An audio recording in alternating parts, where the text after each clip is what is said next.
Mga health checkers, kayo pa rin ay nakatutok sa programang pinagkakatiwalaan ng mga eksperto, ang Health Check Plus. Sentro ng mainit na isyong pangkalusugan ng bayan ang rechanneling ng tinatayang 89.9 billion peso na excess fund di umano ng Philippine Health Insurance Corporation o PhilHealth. Ayon sa balita at ayon na rin kay DOH Secretary Ted Herbosa, ang sobrang pondo ay mula sa subsidy ng pamahalaan at hindi mula sa contributions ng mga miyembro ng PhilHealth. At kahit di umano ibalik itong pondo na ito dahil on-program appropriation ay hindi magkukulang ang pondo ng PhilHealth. Alam po namin na gustong maintindihan ng ating mga health checkers kung ano nga ba ang ibig sabihin nito. Issue Kalusugan. Tampok na balita hinggil sa kalusugan ng mamamayan. Issue Kalusugan sa Health Check Plus. Ngayong araw ay pag-uusapan natin ang mainit na issue hinggil sa sektor ng kalusugan sa ating bansa. Issue Kalusugan. Naman tayo ngayon kasama ang ating panauhin, retired professor sa UP College of Medicine at academician ng National Academy of Science and Technology, si Dr. Antonio Dans. Magandang araw po, Dr. Tony. Magandang araw, Teacher Ellie, at magandang araw sa lahat ng nakikinig. Dr. Tony, just recently naglabas po ng pahayag ang nagsama-samang halos 65 na medical groups upang iapela ang pagbabalik ng excess funds ng PhilHealth na ipapasa sa Department of Finance. Ano na po ba ang latest sa issue na ito? Well, unang-una, update ko lang, no? 80 healthcare professional organizations ng pumirma plus 6 na health secretaries, no? Pumirma na si Secretary Ona, Secretary Dairit, Secretary Cabral, Secretary Tuque, Secretary Ubial. At pumirma na sila diyan sa petition to the President, no? So, ang latest is doon sa hiningi nilang 90 billion from PhilHealth na ibabalik sa gobyerno, 20 billion na ang naibalik. So, yung remaining balance of around 70 billion will be paid in the next few months, no? Nag-aalala kami diyan, Ellie, kasi alam mo, iba ang ang PhilHealth Fund, hindi yan bangko na pag hindi mo nagastos, pwede mong withdraw. Ano ho yan? Insurance fund. Ibig sabihin, ambagan tayo dyan, no? May ambag ang gobyerno, may ambag ang mga tao, yung formal payers. So, hindi pwedeng bawiin ang ambag. Parang car insurance yan. Pag hindi ka nabangga, hindi mo pwedeng sabihin, hindi ko ako nabangga this year. Kukunin ko na lang ulit yung aking ambag o yung aking premium. Siyempre, tuloy-tuloy ang health needs ng mga tao, hindi pwedeng bawiin to. So, Dr. Tony, talagang dumarami po yung nagsusupport sa inyong petition. So, 80 healthcare professional organizations na at 6 na health secretaries. At maganda po na nabanggit po ninyo na ito ay kapag nag-contribute tayo sa PhilHealth, no? Hindi tulad sa bangko na kapag hindi natin nagamit ay nababawi. So, sa total na pondo ng PhilHealth, gaano po ba kalaking porsyento ang mula sa government subsidy kumpara po sa total na contributions mula sa mga membro ng PhilHealth? So, around 75% ng PhilHealth Fund galing sa mga nagbabayad ng premium, no?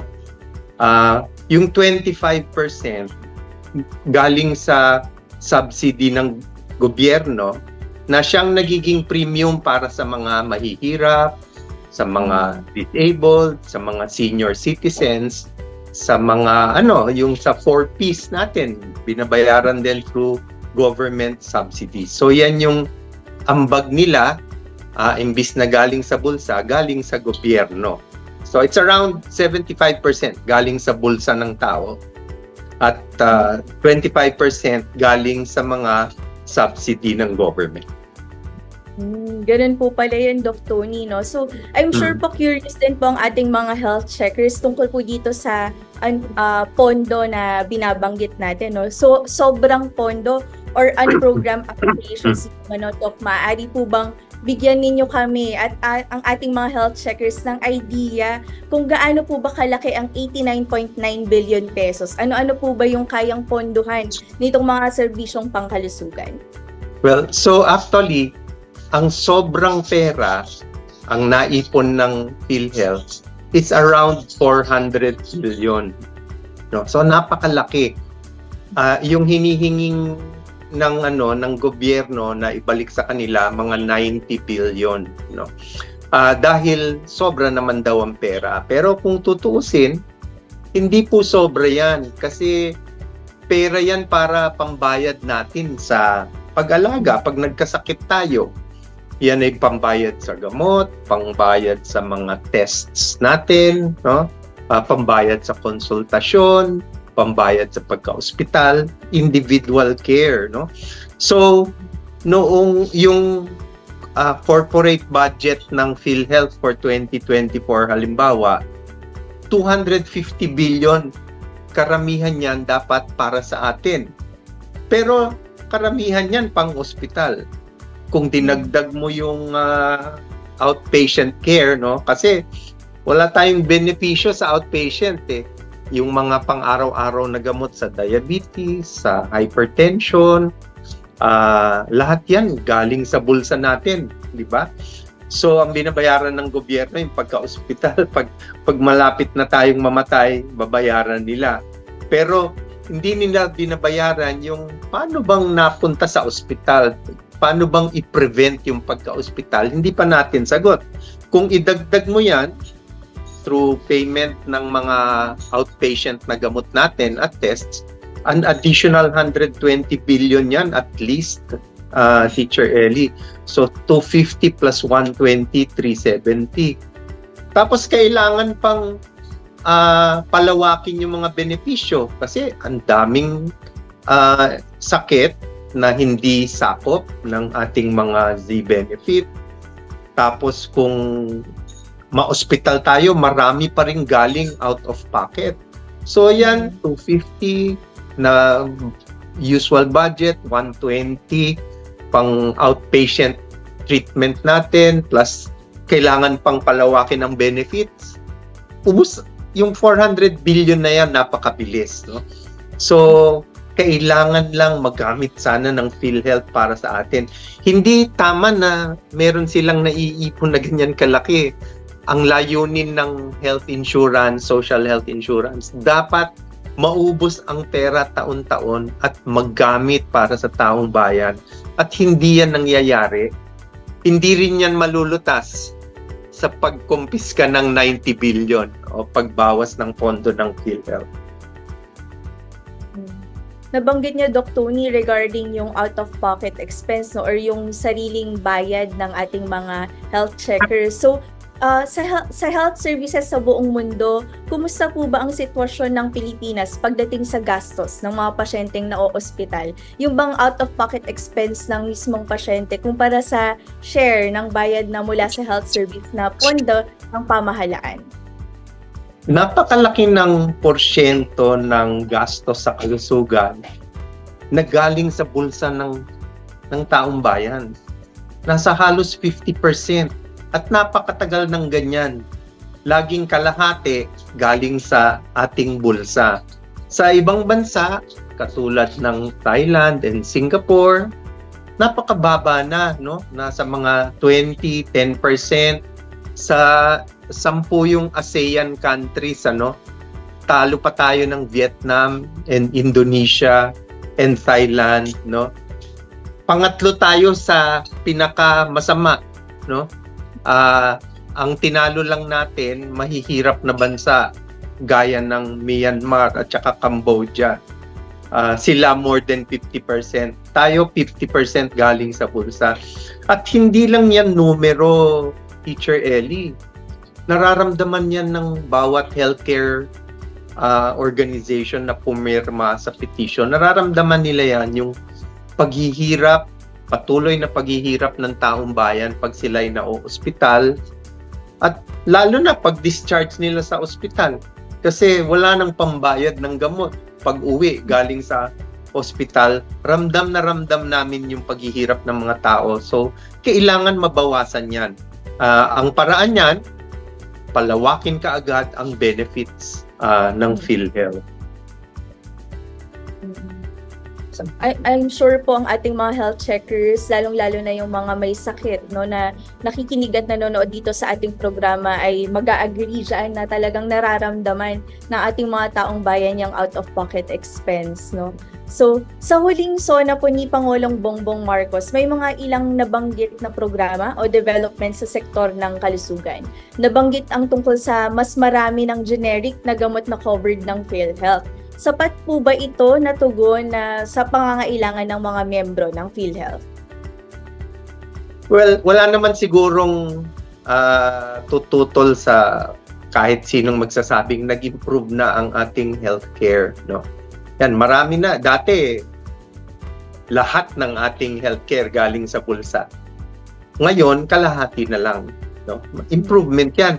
Kaya lang, napakalaki pa rin ng hirap na nararanasan ng mga tao. So, tulad ng sabi ko kanina, kailangan pa rin pagandahin. Napakarami pang improvement na kailangan. At siguro, isang kailangan maintindihan kailangan natin ng pondo para tulungan ang mga tao sa outpatient care. No? Yung, alam mo, tingin natin malaki ang gastos sa ospital, no? Kasi isang beses yan mangyari, biglaan malaki ang gastos. Pero yung pang-araw-araw na gamot natin, halimbawa gamot mo sa diabetes, hypertension, or sa high cholesterol, araw-araw mo yan iinumin sa habang buhay mo.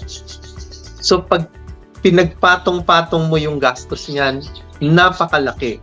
So kung simulan sana ng gobyerno at tuparin yung mandato ng Universal Healthcare Act, dapat bigay na ang outpatient benefits, no? Dapat ipatupad na ng PhilHealth yan. Kasi napakalaking tulong sa paghihirap na dinadanas ng ating mga kabayan. Talaga nga pong kasama din po pala sa usaping ito ang tungkol sa universal healthcare, lalong-lalo na po ang pagpapalawak ng benefits, no? Lalo na sa outpatient care ng ating mga health checkers.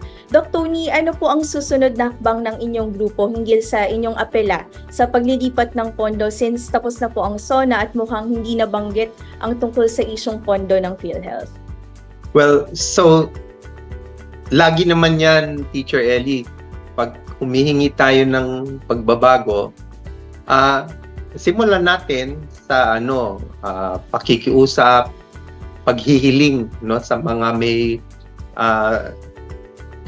katungkulan sa mga ating mga leader. So yun muna, apila muna, no. Kaya kami sumulat sa Pangulong Marcos na sana wag nang kunin yung 89.9 billion na yan. Gamitin na lang yan para palawakin ang benepisyo ng bawat Pilipino na nangangailangan ng tulong pag sila'y nagkakasakit. Tingin namin, labag sa batas yung ginagawa. Bakit labag sa batas? Kasi nakasaad sa ating Universal Healthcare Act na bawal ilipat ang pondo ng PhilHealth, yung mga reserba niya, bawal yan ibalik sa National Treasury o sa gobyerno, no? Kung meron mang sobrang pera ang PhilHealth, dalawa lang ang pwede niyang paggastusan. Una, damihan ang benefit, o pangalawa, babaan ang premium, no? Maraming naghihirap sa premium, Teacher Ellie. Kasi tumaas pa this year, di ba? Dapat nga itanong yan kung napakaraming sukli, bakit tinaasan pa yung premium for 2024? 5% na ng kita natin napupunta dyan. Ang daming naghihirap, kakaltasan mo pa ng napakalaki ang kanilang maliit na sweldo, hindi naman nararapat yan kung napakaraming sukli sa PhilHealth, no? So nasa batas yan, 3 bagay. Pag may sobra, gamitin sa benepisyo, palawakin, no? O bawasan ang benefit. Pero kahit anong gawin nyo, dun sa dalawa, bawal na ibalik yung pondong yan sa national government. Yan ay nakasaad doon sa Universal Healthcare Act. Dok Tony, mas naging malinaw at mas naintindihan naming mga health checkers, no, ang tungkol dito sa isyong to. So maraming salamat po. Pero Dok Tony, mensahe niyo po para sa ating mga mamamayan tungkol po dito sa isyong ito para na rin mahimok natin sila na bantayan din ang usapin ng pondo ng PhilHealth. Para sa mga kababayan natin, mga health checkers na nanonood ngayon, isipin lang natin, may kilala ba kayong naghihirap sa pagbayad sa mga gastos tungkol sa kanilang mga karamdaman? Tingin ko kasi bawat tayo, kung hindi tayo mismo, may kilala tayong mga naghihirap sa kasalukuyan, no? Hindi lang PhilHealth ang ating paraan para matulungan tayo. Ano pang nagagawa natin? 3 bagay ayon sa isang pagsusuri ni Dr. Gideon Lasco. Hindi lang PhilHealth. Nagtitiis din tayo, no? Hindi na lang kumukonsulta o nangungutang tayo sa ating mga kaibigan or nagmamakaawa tayo sa mga politician, sa mga mayor, sa mga governor para bigyan tayo ng pera, no? Kailangan hindi na ginagawa yung pagtitiis, pag-uutang at yung pagmamakaawa, no? Kasi napakahirap gawin 'yan. So kung may kilala kayong nasa ganyan na sitwasyon o kung kayo man ay nakakaranas niyan sa ngayon, kailangan sabay-sabay tayong humiling. Kailangan sabay-sabay tayong humiling sa Pangulo ng 3 bagay, no? Una, palawakin na sa lalong madaling panahon ang benepisyo na nanggagaling sa PhilHealth. Pangalawa, bawasan ang premium, lalo na para sa mga naghihirap na magbayad nito. At pangatlo, wag nang kunin yung 90 billion na galing sa PhilHealth na talaga namang para sa ating mga pangangailangan nito. So, kailangan sama-sama tayong umintindi nito at sama-sama nating hilingin sa ating Pangulo at pati na rin sa Department of Finance, no? Hindi ho karapat-dapat yon kasi ang kinonsulta nila tungkol dyan ilang tao, mga abogado. Hindi ho yan pera ng abogado na mga kinonsulta nila. Pera ho yan ng PhilHealth na para sa taong bayan. So dapat kinonsulta ang taong bayan tungkol sa paglipat ng pondo na yan. Narinig natin mga health checkers mula sa ating guest na si Doc Tony Dans ang mga detalye hinggil sa issue ng pondo ng PhilHealth at kung gaanong kahalaga itong bantayan ng bawat isa sa ating mga kababayan.